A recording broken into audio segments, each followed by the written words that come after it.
C'est pour cela que je m'exerce moi-même à avoir toujours une conscience sans reproche devant Dieu et devant les hommes. Acte 24:16. Lorsque je cherche à faire la volonté du Seigneur, il peut arriver qu'en moi deux voix s'opposent l'une à l'autre. Comment puis-je alors savoir quelle est celle qui exprime cette volonté divine? Ces deux voix sont celles de la conscience exercée par l'esprit, au moyen de la Bible, et celle du cœur naturel. Jérémie 17:9, qui est poussé par Satan et s'oppose à la volonté de Dieu.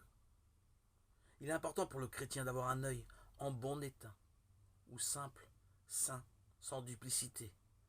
Matthieu 6:22. C'est n'avoir qu'une seule intention, un seul objet, la gloire de Dieu. C'est ne pas être double dans ses pensées. Jacques 1:8. En essayant de servir deux maîtres.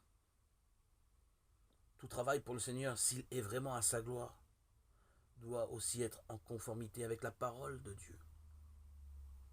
Je dois ensuite me poser ces questions. Le Seigneur m'a-t-il donné à moi ce travail particulier que mon cœur désire accomplir? Et quel est le bon moment pour le faire? Les fils de Lévi étaient chargés du service pour faire l'œuvre du tabernacle. Nombre 4. Ils n'avaient pas tout reçu le même travail.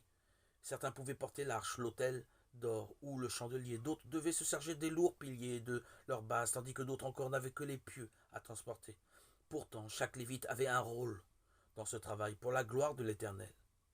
Et il lui appartenait d'être fidèle dans la tâche particulière qui lui était confiée. Tout service est important à sa place, même s'il ne s'accompagne pas extérieurement de beaucoup de manifestations et de gloire.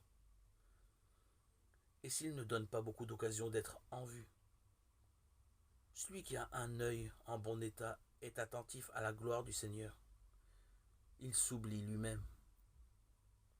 Nous avons l'Esprit de Dieu, la parole de Dieu. Et comme enfants du Père, nous n'avons pas besoin de signes.